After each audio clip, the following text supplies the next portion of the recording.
comunidad se cuenta desde quien la vive.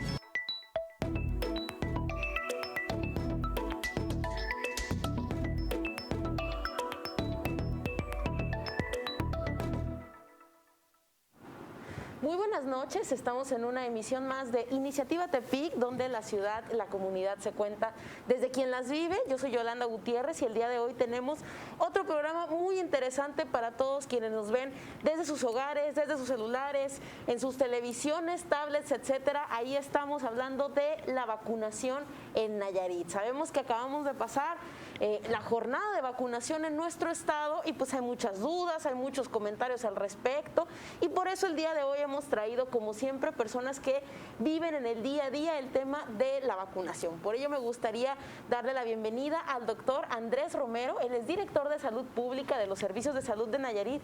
Muchas gracias, doctor, por acompañarnos. Gracias, buenas noches. Y bueno, también nos acompaña una especialista también en estos temas, la doctora Karina Jalomo. Ella es profesora investigadora de la Unidad Académica de Medicina de la Universidad Autónoma de Nayarit. Bienvenida, doctora. Buenas noches, un placer estar con ustedes. Muchísimas gracias, doctora. Y bueno, también nos acompaña ya el consentido de nuestro canal Consentido, ¿no? El maestro en Salud Pública, Vladimir Tello, también de estudiante de Ciencias Sociales y pues bueno, del doctorado en Ciencias Sociales. Y bueno, precisamente con estos conocimientos que tienen aquí nuestros panelistas es que vamos a empezar a discutir cómo, cuándo, de qué manera está impactando, ocurriendo la vacunación en nuestro estado. Y bueno, primero que nada me gustaría recordar que precisamente el día 11 de enero de este año el gobierno federal emite la Política Nacional de Vacunación contra el COVID-19. Entonces, bueno, todos en la semana pasada estuvimos muy al pendiente de una jornada un poquito álgida, extensa de vacunación que se llevó a cabo aquí en la capital nayarita, no obstante ya se había llevado a cabo en otros municipios de nuestra entidad. Entonces, por ello me gustaría preguntarles, antes se usaba decir en qué etapa de la pandemia estamos. Hoy ya se ha alargado tanto que uno ya no sabe si es etapa, fase, momento histórico en el que estamos viviendo, pero me gustaría preguntarles, ¿en qué momento de la pandemia está nuestro estado de Nayarit? Bien, es una pandemia continua, no es, escuchamos en muchas ocasiones que el rebrote y que el rebrote y que el rebrote. El rebrote únicamente significa un incremento a la continuidad que tenemos. ¿Cuándo empezamos? En marzo del año pasado. A la fecha nosotros continuamos con casos y así vamos a seguir con casos durante el resto del año, no únicamente en Nayarit, en la República y en otras partes del mundo. Entonces, es una continua, es una enfermedad que lo comentábamos hace rato en corto, muy diferente a lo que nos sucedió con influenza. No teníamos el conocimiento y nos falta mucho por conocer de COVID. De ahí que cuando fue influenza, reitero, lo comentaba con la doctora en corto, ya teníamos el medicamento, había un antirretroviral, el oseltamivir. Situación con la que no estamos viviendo en esta ocasión, de tal manera que nos estamos exponiendo mucho más a la enfermedad. Entonces, es una continuidad, vamos a seguir así hasta que no tengamos niveles de vacunación, ya sea que no la apliquen o que nosotros nos inmunicemos en convivencia con las demás personas. De acuerdo. Vemos que Nayarit, precisamente siguiendo con el tema de dónde estamos, hace 2 meses estábamos en semáforo rojo, hace 2 semanas estábamos en semáforo verde, o sea, es como una montaña rusa nuestra pandemia en Nayarit. Así es. Hay que recordar que las epidemias o las pandemias, como es el caso del COVID-19, son aproximadamente 6 olas o 6 rebrotes que se pueden, o picos que se pueden presentar en una pandemia hasta que logramos la inmunidad completa o casi del total de la población, pero no son específicas de decir de tal día a tal día va a ser un rebrote o va a ser un aumento de casos. Ahorita lo único que podemos comentar es del fin de semana del 21 de marzo, que se festejó el 21 de marzo, hay un aumento teníamos un 11% en la positividad de casos, ahorita tenemos un 15% en la positividad. ¿Qué quiere decir? Ha aumentado, cuando le haces pruebas a los pacientes, aumentó el 4% más respecto de ese fin de semana en que salgan positivos. No es un rebrote como tal, sino como comenta el doctor Romero, es el procedimiento del número de casos que van en aumento, que pueden ir bajando por lo tanto las medidas se tienen que seguir conservando, a pesar de que hayamos tenido una jornada de vacunación para el adulto mayor. Necesitamos continuar con las medidas que ya conocíamos previamente, ¿no? El uso del cubrebocas, el lavado de manos, el distanciamiento, el separarse, no estar mucho tiempo en lugares cerrados. Eso es lo que nos va a llevar precisamente a darle, mitigar los casos, el número de casos. Impacta, doctora y doctor, y bueno, por supuesto, Vladi, la Semana Santa, porque bueno, todo el mundo le atribuía, es que tuvimos un brote debido a las festividades decembrinas. Vivimos en un estado turístico, Nayarit, y bueno, esto también tuvo un impacto negativo en la positividad, en la alza de casos. Mira, yo creo particularmente que en los festejos de Semana Santa se elevaron y la gente, yo creo que se derivó a partir de 3 fenómenos principales. El primero, el hecho de que se anunciara que estábamos en semáforo verde da una sensación de seguridad, aunque las cifras indiquen que no necesariamente estamos en un proceso muy seguro. El segundo fue las campañas políticas. La gente asumía, ok, si hay campañas políticas y si los políticos están en las calles, porque yo me voy a quedar en mi casa. Y la tercera fue que con el anuncio de la jornada de vacunación, también había una sensación de que como ya hay una vacuna, ya si me enfermo ya me puedo curar. Pero hay que recordar que la vacuna es necesariamente preventiva, para prevenir las enfermedades. Entonces creo que estos 3 condicionantes fueron detonantes para que la gente creara una falsa confianza y entonces las playas que pudimos ver en las redes sociales estaban llenas de personas.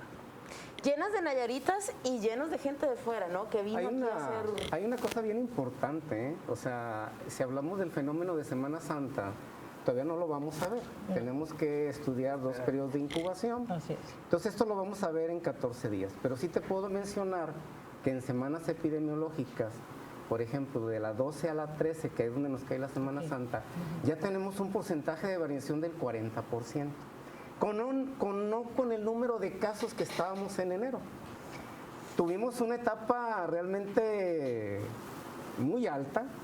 Quiero mencionar que las primeras semanas, 11 semanas epidemiológicas, rebasaron en mucho, casi en el 40% en casos, comparado con todo el cierre del año 2001. ¿Sí? Entonces, perdón, 2020. Entonces, sí vamos a tener una repercusión, definitivamente que tenemos que tener una repercusión, ya se habló. Nos garantizó seguridad de alguna otra manera. Lo que vivimos en diciembre y enero son las repercusiones, yo les digo, del pozolazo del 20 de noviembre, de la Del Guadalupe asada, Reyes, doctor.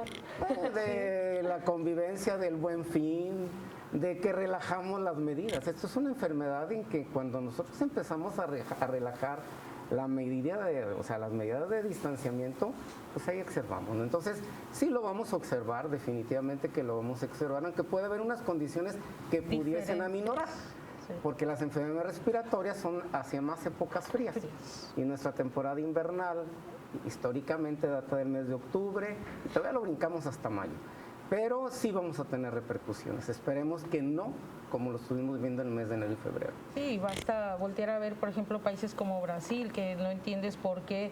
O bueno, cuando te pones a estudiar el fenómeno te das cuenta que bueno, Brasil está en aumento, digo, como país latinoamericano está en un aumento en el número de sus casos, pero si consideras que Brasil está en el hemisferio sur y ya está en otoño y va hacia su invierno, es característico que en la temporada de fríos es cuando puede haber un aumento de las infecciones respiratorias, ¿no?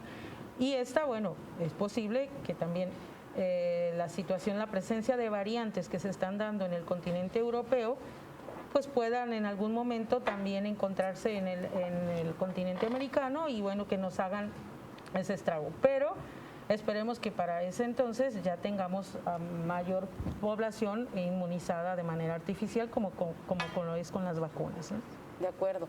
Lo que llevamos de vacunación podemos decir que incide en mitigar un posible rebrote de Semana Santa, o todavía no es representativo. El número de dosis que ha recibido el Estado desde el día 13 de enero a la fecha realmente no es una cantidad que ni te llegue al 10% de la población. Nosotros hemos recibido 165,400 vacunas de las 3 que nos han llegado.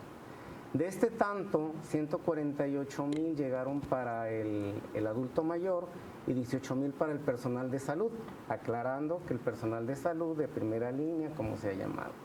Entonces, si tomamos que es para el adulto mayor, estas 148, y tomando la población nayarita, más o menos estamos en un 70% en el adulto mayor, que es el que se nos estaba muriendo más. ¿Sí? Ahí está diciendo por qué. Ya se ha estudiado las crónico-degenerativas, en fin, más lábiles, ¿sí? Pero en términos generales, lo que tenemos en vacuna o vacunar realmente es escaso. Es escaso para nosotros esperar un efecto benéfico a un porcentaje por arriba del 80% en la población nayarita. Pero así es en el resto del país. Y hay que considerar que ¿por qué tenemos o por qué nos han llegado tan pocas vacunas? Porque la producción mundial así nos está permitiendo, no es otro tipo de cuestiones de que no se están comprando, que México no quiere, no es así. Se han desarrollado entre 17 y 22 prospectos de vacunas, de las cuales apenas estamos teniendo autorizadas en nuestro país 9. ¿Sí? 9 que se ha hecho investigación en nuestro país, en 2 de ellas, en las otras solamente tenemos datos de personas que viven en otros países, sin embargo estamos teniendo buenos datos de eficacia. Eso después los tenemos que valorar con otros muestreos, tipo de muestreos, medir anticuerpos en la población, etcétera, para poder saber hasta dónde. Muchas veces nos han preguntado, bueno, ¿y cuánto tiempo si me vacuno me va a funcionar o voy a tener inmunidad? Eso apenas está revisándose en los estudios. Recuerden que todas las vacunas están aprobadas en todo el planeta para uso en emergencia. Los ensayos realmente terminan hasta agosto del 2021. A partir de entonces iniciamos la fase 4 de la investigación, que es propiamente buscar datos de efectividad. Es decir, aplico una vacuna en un contexto real y entonces voy a ver qué tanto me va a funcionar. Y eso apenas va a empezar.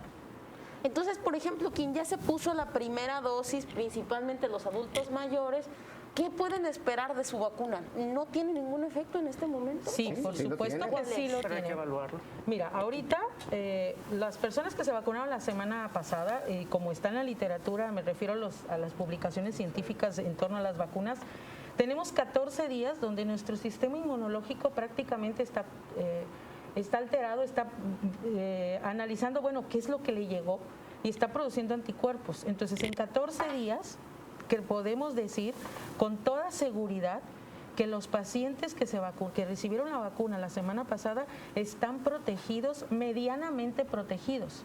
Por eso tenemos que seguir invitando a la población que ya se vacunó a que regrese por su segunda dosis cuando sea convocado. Porque entonces vamos a aumentar los efectos de protección de la vacuna. No, y se desperdicia, ¿no? Al final del día es una vacuna que se desperdició si no me puse la segunda dosis. No se desperdicia. No? Mira, hay datos muy contundentes en Israel. Claro, es un país con poca población. Sin embargo, Israel vacunó a toda su población. Le llegó la vacuna y ellos decidieron Incluso vacunar ya vacunaron a todos. hasta más de su población. Por supuesto. Gente que llegó, Entonces, es una cosa hay increíble, estudios, fíjate, hay estudios que están saliendo que te dicen que sería bueno vacunar a toda tu población aunque sea con una dosis. En tanto hay producción para ponerle la segunda. Aunque te pases Hay los días. países, exacto, Ok. exacto. O sea, eso está claro. Hay otros estudios que te dicen que es mejor ponerte la segunda dosis cuando te corresponda. Sin embargo, si lo que quieres es inmunizar y lograr proteger a la población para que no tenga un episodio grave de COVID, pudiéramos hacer eso. Tendría que sentarse toda la mesa de análisis de COVID de México y valorar ese punto. ¿Ustedes qué les recomendarían? Que se Ustedes como vacunen. especialistas, Que se vacunen. pero que se vacunen, digamos, todos aunque sea una vez, o así como vamos, Bueno, es que este sector, la las segunda. vacunas, las que estamos teniendo actualmente a Nayarit, pues llegó Pfizer, llegó AstraZeneca y Sinovac. Todas estas vacunas son de doble dosis, o sea, tenemos que aplicarnos la primera y la segunda, como dice la doctora. En la primera dosis garantizamos cierta inmunidad, podemos decir, no sé, un 60, los primeros 14 días. Tu segunda dosis a lo mejor te llega hasta el 93, ¿sí? Nadie te va a dar un 100%, ninguno de los productos biológicos, ¿sí?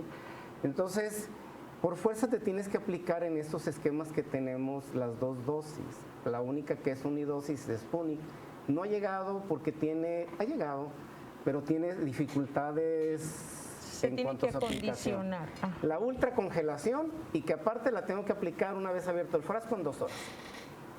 O sea, en 2 horas yo tengo que Es una vacunar. logística Complicado. Tremenda. Sí. Exacto. Si en este momento tenemos logísticas con la ultracongelación, pero que nos va 5 días.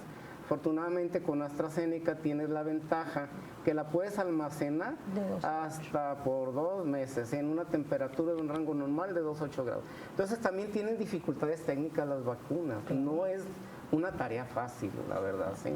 Sin embargo, el ideal es que te vacunes. ¿Cuál? La que te apliquen. Hay que vacunarse, hay que fomentar la vacuna.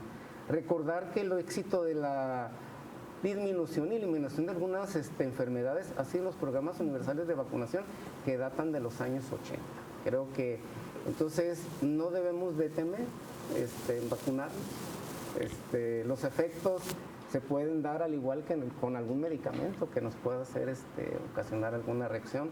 Entonces no hay que tener miedo en ese sentido. De acuerdo. Y precisamente de lo que decía la doctora Jalomo, lo retomo aquí, dice, bueno, es que en México al final del día estamos en este nivel de vacunación porque no hay una producción extensiva de vacunas, pero tenemos ejemplos también muy exitosos.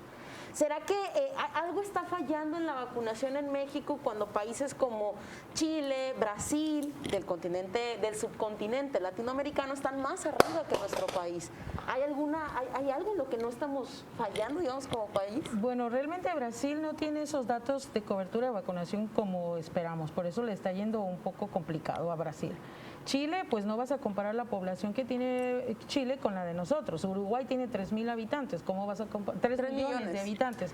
¿Cómo vas a comparar los 3 millones de habitantes de Uruguay contra los 124 millones de habitantes Pero hay que tenemos países en México? grandes como Estados Unidos. Sí, que pero también hay que saber este punto de la industria farmacéutica, de la industria que elabora medicamentos. Si yo tengo la fábrica aquí en mi casa, en mi país, pues yo te obligo a que me vendas la vacuna exclusivamente a mí. Entonces ese es el fenómeno que está pasando en Estados Unidos. Por eso tiene una gran disponibilidad de vacunas. Y también vamos a tener panoramas complicados, mucho peor que los de México. Bueno, México ahí la lleva en cuestión de América Latina. Comparados con otros países donde 0 vacunas han recibido, precisamente porque su Producto Interno Bruto para su país, o su presupuesto, lo que tiene para su país, no le alcanza para comprar vacunas. Recordemos que las vacunas son caras. ¿Cuánto cuesta una vacuna? Digo, ustedes conocen mira, más o menos. La de Pfizer cuesta $73 una dosis. Eso es solamente el biológico. Pero ¿cuánto te cuestan los 2 biológicos? ¿Cuánto te cuesta el llevar la vacuna hasta la comunidad donde tú quieras, el comprar las jeringas, el mantener en los cuartos de frío donde se conservan las vacunas, capacitar al personal? O sea, es una dimensión que muchas veces las personas desconocen. Y eso es lo que uno quiere transmitir, que cuando te oferten un biológico, vacúnate. Si tienes dudas, pregúntanos. ¿Sí? Probablemente te vamos a quitar esa duda que tú tengas en torno a la vacuna, pero que no tengas dudas, que no tengas miedo de vacunarte. Y yo quisiera agregar a lo que se comenta, el gran problema de la vacunación, de los esquemas de vacunación, sobre todo de COVID, y que se está discutiendo en los foros mundiales, es el acaparamiento de grandes países. Es decir, las cifras que se indican en el Foro Mundial de Seguridad es que 3/4 partes de las vacunas existentes en el mundo están en 10 países, cuando somos más de 200 países. ¿Y qué sucede aquí? Que evidentemente las grandes industrias farmacéuticas, financiadas además por estados, naciones desarrollados, digamos que hay como tres tipos de países en este momento de vacunación. Se va a priorizar las vacunas para los países que hicieron inversión en investigación y que además tienen las plantas de las farmacéuticas. Es decir, Estados Unidos va a garantizar que su población sea vacunada. Cifras dicen que cada día Estados Unidos produce 1.700.000 vacunas, pero esas vacunas se están quedando en Estados Unidos, tanto que México las tiene que exportar de China, de Europa.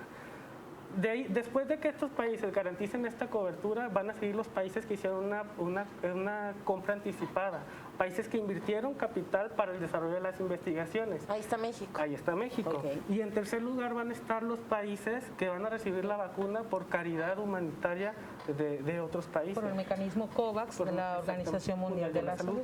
Efectivamente. En el caso de Chile, por ejemplo, Chile sí implementó su estrategia de vacunación y se supone que es el país latino que está encabezando y que es el ejemplo.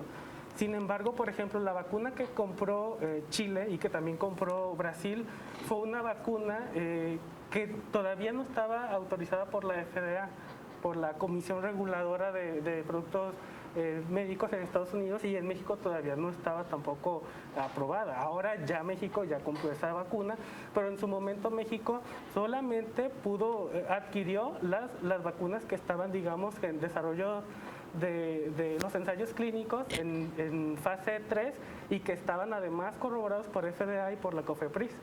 Entonces, también el tema de la población. Claro. México es el tercer país en América con mayor población, solo después de Estados Unidos y de Brasil. Pero es el país de habla hispana con mayor población en el mundo, el 10º país en el mundo en nivel de poblacional. Entonces, esto complica el tema de la pandemia, porque no solamente en coberturas de vacunación, dicen las cifras que hasta el momento, bueno, hace una semana, México solamente tenía el 0.71% de la población vacunada.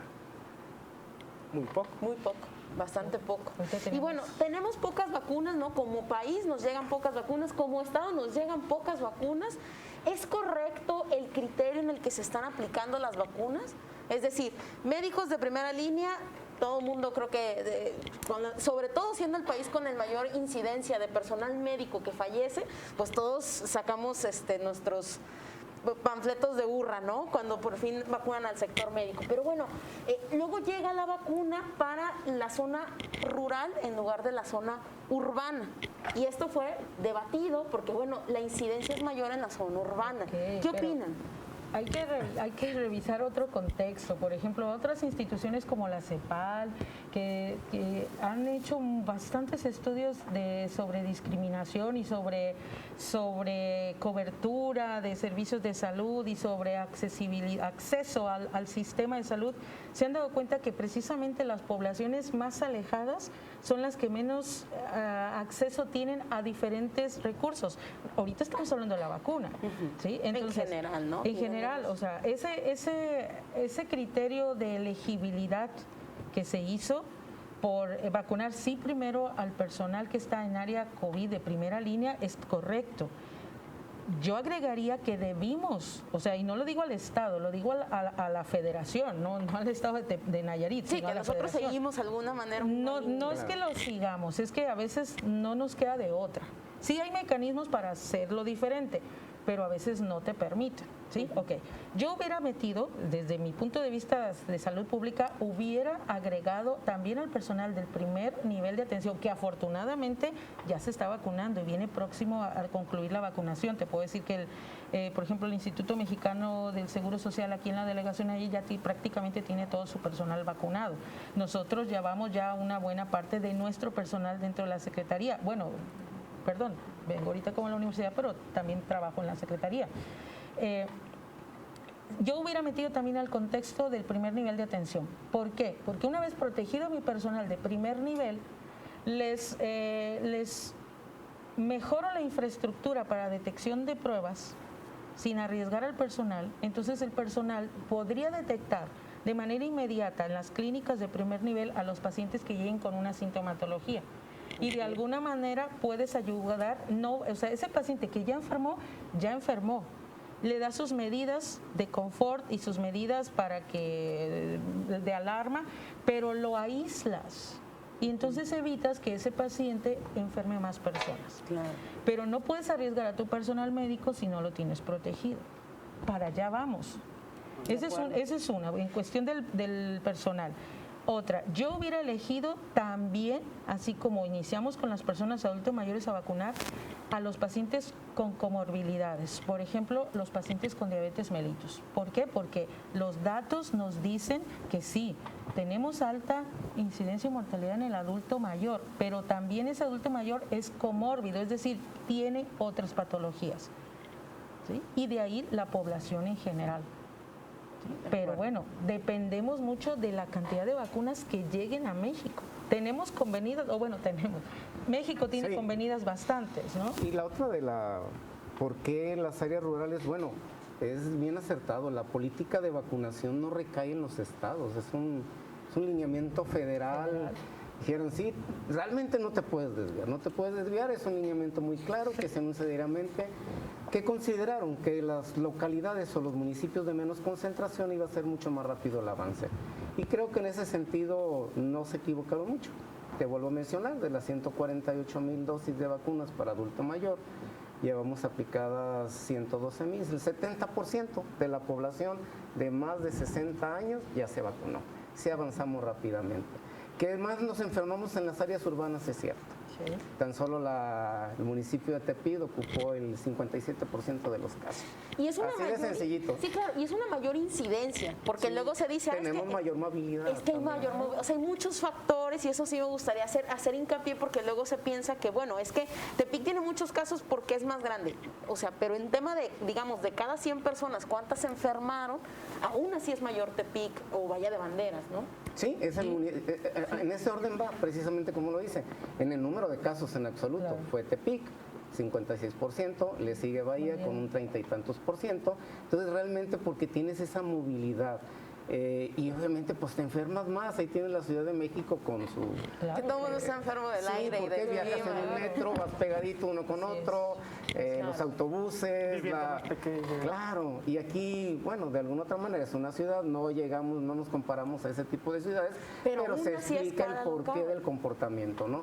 Cuando tú te movilizas más, definitivamente que le vas a dar mayor auge a la enfermedad. Hay más densidad de población también, o sea, hay Así más es. personas Totalmente. por kilómetro Por cuadrado. kilómetro. El tema de la estrategia con poblaciones rurales, a veces aisladas, incluso en algunas ocasiones. Donde no había casos, Donde no había incluso. casos, pero obedece mucho a que las políticas sanitarias tienen que cumplir al menos 3 criterios: disposición, accesibilidad y asequibilidad. Es decir, ¿qué sucedería si en una población de este tipo rural, aislada, se presenta un caso? La persona tendría que viajar hasta horas para poder llegar a una clínica de atención médica. O sea, las condiciones estructurales, económicas y sociales son diferenciadas. La estrategia no es que haya mirado estas regiones como prioritarias, pero sí las contempló dentro de la estrategia de vacunación, porque lamentablemente, y es una realidad, COVID lo que hizo fue poner la lupa sobre las realidades de los sistemas sanitarios, pero también evidenció las desigualdades sociales y económicas que además fueron un detonante todavía más presente en los casos que se han presentado durante esta pandemia. Claramente, incluso el tema de la cuarentena, que mucho tiempo se habló de que era como tal un privilegio, el hecho de quedarte en casa, trabajar desde el hogar, hacer home office, un privilegio que solamente un sector de la población Sí, desafortunadamente, se puede dar, ¿no? desafortunadamente otras personas no pueden quedarse en No casa pueden porque quedarse en tienen casa. que salir a trabajar. O si no salen, no comen. Esa es la realidad de nuestro país. Claro. Y bueno, otro tema que también fue de las mismas, ¿no? De la misma estrategia de vacunación. En Nayarit todavía no se había vacunado al adulto mayor y, por ejemplo, Campeche vacunó a su personal educativo y fue un número impresionante de vacunas, ¿no? Ok. Este tipo de criterios, ustedes, digo, como especialistas, ¿qué opinan acerca de este tipo de criterios? Bien, mira, yo te puedo comentar que ese fue un proceso, un estudio piloto que se hizo en los profesores, porque si uno de los criterios que todo país o de los elementos que todo país tiene que considerar, uno, es su proceso de salud, son cuatro elementos: salud, educación, seguridad e infraestructura. Entonces, si la salud la tenemos de este modo, no puedes permitir que tu población caiga también en otro de los fenómenos que es el educativo. Y ya está claro, los expertos en educación saben que no ha funcionado muy bien la estrategia de clases en línea o clases a distancia. Sí, claro, No ha funcionado. ha sido complejo. ¿Sí? Ha sido muy complejo. Probablemente los estudiantes universitarios donde yo me desempeño no ha sido tanto el problema, porque de alguna manera ellos resuelven más fácil que un niño que depende de sus padres. Entonces no está mal lo que hizo Campeche, no está mal. Es un pilotaje. O sea, esperemos que ahorita ya con los criterios que vienen en el Plan Nacional de Vacunación que dice estados en verde se van a vacunar sus profesores para regresar a clases en presencial, qué bueno, ¿no? Eso es algo que también necesitan nuestros niños. Efectivamente, y en las políticas de salud no se pueden estandarizar las estrategias. Recordemos que en México, por ejemplo, la pandemia ha estado evolucionando de distintas maneras en cada uno de los estados, particularmente Campeche, en los semáforos epidemiológicos se ha Siempre mantenido, digamos que en estándares entre amarillo y verde, entonces efectivamente fue como la decisión del gobierno federal sobre aplicar la vacuna a profesores en Campeche fue como para hacer el escenario de prueba para después extenderlo a los demás estados de la República. No es como que... ¿Y funcionó ese escenario de prueba? Bueno, está todavía... Está en prueba. Está en prueba, precisamente. Pero mira, por ejemplo, la estrategia de vacunación dice, según proyecciones, que a marzo de 2022 el 75% de la población mexicana va a estar vacunada, mayor de 16 años. O sea, esas son las estimaciones. Población mayor de 16 años, 75% de la población mayor de 16 años va a estar vacunada para marzo de 2022. Esas son las estimaciones. ¿Qué implica esto? Que los niños de educación básica, preescolar, primaria y secundaria no están contemplados, digamos, en esta estrategia de vacunación. Por lo tanto, lo que sí se requiere es personal que está vinculado directamente al sistema educativo, hay que vacunarlos para echar a andar al menos las clases presenciales, monitorear cómo está funcionando este escenario y tratar de replicarlo en los otros estados de la República. Por eso hay la situación de que primero Campeche y distintos programas han estado piloteados así en distintos estados en materia turística, educativa. Digamos que son como los estados prueba. Este fue el caso de Campeche, pero Nayarit lo pudo haber sido también. ¿Nayarit para dónde va? O sea, es decir, ¿cuál sería el otro sector poblacional que debería ser vacunado? En teoría, seguimos porque ahí estamos, en este grupo de 50-60. Ese es el último lineamiento federal, a expensas de que se autorice, entonces entraremos en el siguiente bloque. Es mencionado que igual no se ha terminado con la vacunación del 100% del personal de salud. ¿Sí? No hemos empezado tampoco con los maestros, como se empezó allá. Y en Campeche nada más reiteraría que es el estado que más se mantuvo en verde durante periodos muy prolongados. Es un estado también con una población más pequeña. Sí, de fácil accesibilidad, no como otros estados, ¿no?, que tienen zonas serranas de más difícil acceso. Entonces, Nayarit posicionado en este nivel, reitero, si ya tenemos el 70% en adultos, al menos con las cifras que hemos tenido, y bueno, y avanzamos hacia el grupo de 50-60, pues vamos a ir acumulando. Tenemos 1.300.000 de población, entonces aún así es pequeño el número, ¿sí? Es pequeño el número que tenemos en cuanto a población a vacunar. Va a depender mucho de cómo nos vayan distribuyendo la vacuna, la cantidad de vacuna que nos vayan entregando. La estrategia es un poquito ya más fluida. Empezamos con ciertos altibajos en cuanto a la rapidez, en cuanto a rutas, en cómo hacerla llegar. Pero bueno, son cosas que se han ido afinando, ¿sí? Tiene una logística, la verdad, impresionante. Creo que los medios que han estado presentes desde tu inicio de tu registro por personal de bienestar, la Sedena, la Marina, cuidando la aplicación de la vacuna, nuestro personal aplicándolo y luego vigilando durante los 30 minutos que tienes que estar ahí si no hay algún efecto. Entonces, tiene logísticas muy interesantes que no están mal manejadas. Quizá yo también sí mencionaría que quizá tomando nuestros modelos ya estudiados de vacunación a través de los años pudiésemos avanzar mucho más. Sí, pero bueno, es una vacuna blindada como tal y el blindaje lo da pues las Fuerzas Armadas, porque nosotros lo vemos cómo se traslada en aviones de la Armada, se vigila por vehículos de la Armada y elementos. Entonces, eso le da una particularidad muy especial a esta vacunación COVID. Yo vería, por ejemplo, bueno, la estrategia contempla 10 etapas. primera etapa, personal de salud, primera línea, luego adultos mayores de 60 años, personal de salud restante, y continúa la fase 3, 4 y 5, también por grupos etarios.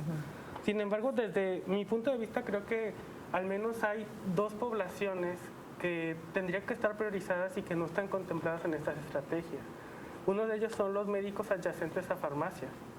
Los consultorios Ya, que están... sí. Que ellos reciben una cantidad abrumadora Sí, de o sea, pacientes COVID. en la sí, comunidad claro. te enfermas, aún tienes fiebre, lo que sea, acudes primeramente a un consultorio adyacente a farmacia, antes que una clínica pública.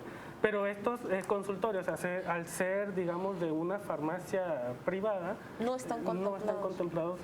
Y tendrían que estarse, al menos desde mi punto de vista, sí en la discusión de la aplicación de esta vacuna. Y en segundo lugar, el personal de salud de los centros penitenciarios, porque nos guste o no nos guste, en los centros penitenciarios también existen condiciones de extrema vulnerabilidad y al menos las cifras epidemiológicas indican que ha habido contagios masivos en los centros penitenciarios del país.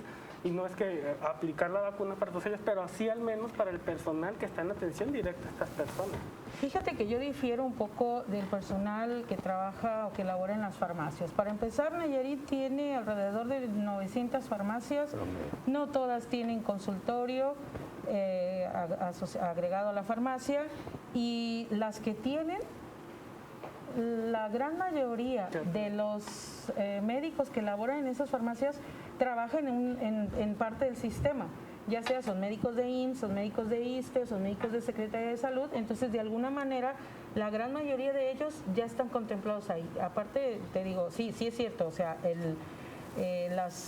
la prioridad de atender, más bien yo diría regular a los médicos, yo diría primero eso, regular, no estoy diciendo más que necesitamos que los consultorios de farmacias emitan también el número de consultas, los datos epidemiológicos, que también los entreguen a la Secretaría de Salud para que la Secretaría de Salud pueda también tener un alcance ahí.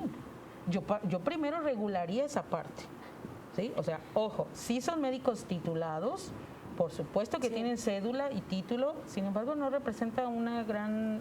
a nivel nacional sí. A nivel nacional dice la Organización Mundial de la Salud que las personas, el 30% de la demanda de consulta se atiende en una farmacia, en un consultorio de farmacia. Sí, pero aquí en Nayarit realmente son apenas 900 farmacias y no todas tienen consultorio. Sí, justo yo comentaba en el caso a nivel nacional, vaya, de los médicos adyacentes a farmacias, quizá en Nayarit. Efectivamente, muchos médicos que están trabajando en consultorios de este tipo ya pertenecen al sector salud, de alguna manera público, exactamente, pero a nivel nacional, gran parte de la población, gran parte del empleador, el empleador de los trabajadores de salud son precisamente las farmacias, en un gran porcentaje. Claro, de acuerdo. Y precisamente, ¿creen que aquí en Nayarit, si tenemos estos números o estos grupos etarios que van a ser la prioridad consecuente, entonces no vamos a estar pronto en condiciones de regresar a clases quizás? Bueno, yo como docente espero, no sé, yo como docente espero ya poder regresar en el ciclo que inicia en agosto, ojalá, ¿no? O sea, sabemos perfectamente, como lo dijo el maestro Vladimir, que los jóvenes van a ser vacunados hasta marzo del 21, pero muy probablemente la gran mayoría de los docentes ya estamos dentro de los 50 a los 60 o dentro de los 49 de los 40 a los que seguirían. Entonces, probablemente de aquí a agosto ya la mayoría de los profesores ya estemos inmunizados. Ahora, uno de los puntos por los que también se decidió que se cerraran las escuelas es porque los estudiantes en el confinamiento de las aulas, que sí tenemos muchos estudiantes por aula, vayan a enfermar a sus abuelos, a sus familiares. Ya van a estar vacunados, ya van a estar inmunizados. Entonces, al menos mis estudiantes, que por cierto les mando muchos saludos a la generación 2018 de la Escuela de Medicina, pues perfectamente saben demostrar sus conocimientos, sus habilidades que tienen en el lavado de manos, en el uso del cubrebocas. Digo, para eso se están entrenando. Entonces, si multiplicamos eso en el resto de las escuelas, ojalá que en agosto, ojalá, porque eso no depende de nosotros, depende de la mesa de toma de decisiones, y ojalá por los niños, Sí, por de la seguir en esta Ojalá, tendencia es muy probable que sí, se tenga ese Ojalá. regreso a las aulas, va a ser una tendencia realmente nacional, con sus excepciones, Sí. aquellas ciudades más industrializadas, de mayor población, quizá no sea, pero Nayarit es muy probable que sí se regrese ya a clases considerando los aspectos de vacunación. La otra que bien acertado, ¿no? ¿Por qué se enfermaron los adultos mayores? Bueno, quizá porque los jóvenes que estaban y salían para todos lados y estaba el abuelito confinado, decían, pues si no salía el abuelito, ¿no? Y pues le tocó y hasta falleció. Bueno, en la población que tiene mucha movilidad. Entonces sí vamos a esa tendencia. De seguirla así, es muy probable que sí ya se regrese a las aulas. Y es necesario, ¿sí? Porque estamos hablando ya, y lo hemos mencionado, de problemas de salud mental muy marcados De violencia. en la población. De violencia Violencia, intrafamiliar. así Bueno, es. sí, esa era una pregunta muy encarecida del público, el tema de la apertura de escuelas. Y bueno, ya estamos casi por concluir y me gustaría hacerles una última pregunta súper detonante. El movimiento antivacunas. En México, en Nayarit, en Tepic, en nuestra ciudad, hay médicos que hoy por hoy están en su consultorio diciéndole al adulto mayor, no se ponga la vacuna. ¿Y ustedes qué opinarían al respecto? Híjole, mira, bueno, no sé. Yo quisiera decirte que no, pero he estudiado el fenómeno de la vacunación desde hace muchísimo tiempo y lamentablemente no es la vacuna de COVID, lamentablemente es en general de las vacunas. Y decimos una frase, que los médicos o las personas antivacunas, porque no necesariamente son los médicos, No, claro. las personas antivacunas aún no salen del closet. Más bien, no tienen una profundidad en el conocimiento relacionado a la inmunología que proveen las vacunas por lo que comentan esa parte. No, obviamente sabemos que hay, ¿qué te voy a decir? Pediatras, cardiólogos, internistas, que lamentablemente, digo, por cualquier ginecólogos, sin decir más, que en lugar de fomentar o de comunicar a sus pacientes que es necesaria la vacuna, no la de COVID, la de influenza, la de todas, a veces no lo fomentan. No es que no lo apoyen, no es que te digan no te vacunes, no, simplemente se quedan callados y no te dan la seguridad que necesitas para llevar a tu niño a vacunar. Yo así lo veo. No lo he medido, sería interesante, Vladimir, Hacer un estudio sobre eso. hacer un estudio desde la universidad, medir esa parte, lo cual es muy complicado de hacer, pero ojalá que no, que todos los médicos, todo el personal de salud que considere que algo no está correcto, que se acerque a las instituciones y que nos pregunte. Sí, claro. Justamente el movimiento antivacunas surge hace algunos años porque se publicó un estudio que asociaba la vacunación con autismo en niños. Entonces, a partir de este estudio que se publica en una revista científica muy importante, es que se detonó el movimiento antivacunas, aunque después se demostró que el estudio estaba alterado y se puso una fe de ratas y demás sobre el error de este tipo de estudio. Y la revista se retractó. La revista se retractó, se publicó, pero ya era muy tarde porque ya se había Ya había detonado un generado movimiento muy importante. Mira, en cuestiones sociales, la teoría social del miedo siempre está más presente que sobre las confianzas, ¿no? Incluso los medios de comunicación también han sido en parte responsables sobre la malinformación. Lo comentaba el doctor Andrés hace un momento. Ningún producto biológico va a tener el 100% de seguridad. Entonces, en el caso, por ejemplo, de las vacunas, si se presentaba un efecto, una reacción adversa a la vacuna, ya los medios de comunicación decían, no, es que tal vacuna mató a fulano, le causó... Sí, pero compara en términos de generales, en ¿no? términos generales. Mira, ¿qué exactamente. sucede? Sobre todo, sí tenemos una situación a nivel global, pero en otros países es algo donde está más acentuado. Es, por ejemplo, Italia y los Estados Unidos, precisamente en la región de Nueva York, contra unas vacunas. Hay estudios internacionales que nos dicen que estamos en riesgo de que otras enfermedades que ya considerábamos erradicadas vuelvan. Claro. ¿Sí? Como es la del sarampión y como es la de la viruela. polio. Tuberculosis en el Y la mismo Nueva York. tuberculosis, por supuesto. ¿Sí? Pero creemos todavía que en México ese fenómeno todavía no lo tenemos tan arraigado. plausible. Exacto. O Todavía tan no. medido a lo mejor. Sí, ojalá que Cuando hablamos de los médicos antivacunas, también mencionaría brevemente a lo mejor algún enunciado diferente. Médicos o personal que no se quiere vacunar. O sea, y que es una mínima cantidad, pero te puedo Pero decir que hay médicos o personal de salud que no se quisieron vacunar.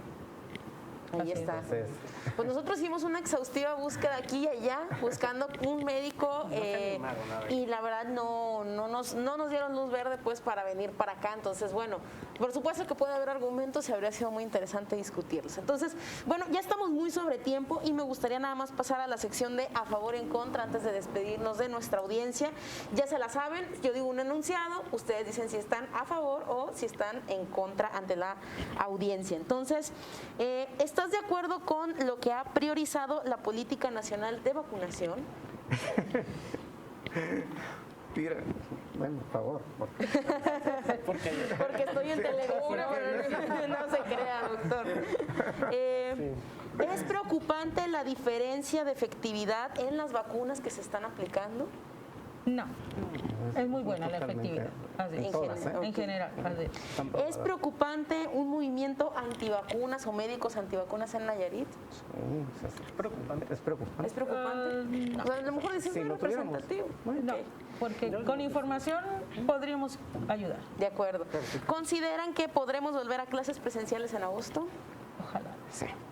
Sí. Hecho, muy bien. Pues bueno, con esto vamos a cerrar nuestro programa. Les doy ahora sí que el uso de la voz por algunos segundos para que se despidan de nuestra audiencia y les agradezco por supuesto que hayan estado aquí presentes. Doctora Andrés. No, pues agradecerles y continuar con las medidas, el hecho de que estemos en semáforo verde.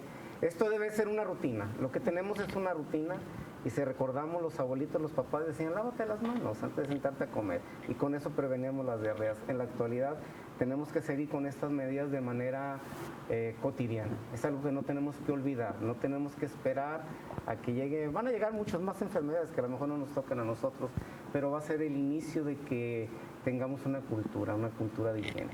Perfecto. Muchísimas gracias, doctora Andrés. Doctora Jalomo. Sí, que si el día que ya te llamen, que te toca tu vacuna, asiste, no tengas duda. Y si tienes duda, acércate a las instituciones y te podemos informar sobre los beneficios que tiene la vacunación y, por supuesto, también las precauciones que deberás de tener cuando te apliquen una vacuna. Adelante con la vacunación. Muchísimas gracias, doctora Karina Vladi. Bueno, yo quisiera decir por último que no hay que bajar la guardia, aún así nos estemos vacunando, aún así las cifras epidemiológicas disminuyen, no hay que bajar la guardia, hay que seguir acatando las indicaciones de las instituciones de salud y solamente decir que en salud pública, además de la potabilización del agua, la vacunación ha sido la estrategia sanitaria más importante en términos de disminución de mortalidad, de morbilidad y además costo efectivo. Por cada dólar que se invierte en vacuna hay un retorno de inversión de hasta $150 según investigaciones en la Escuela de Salud Pública de Estados Unidos. Ahí está, pues ahí están los datos. Les agradezco a toda nuestra audiencia que se haya tomado el tiempo y la oportunidad de sintonizarnos, de ver esta transmisión. Nos vemos la próxima semana aquí en Iniciativa Tepic. Soy Yolanda Gutiérrez, que tengan buena noche. Iniciativa Tepic. La ciudad se cuenta desde quien la vive.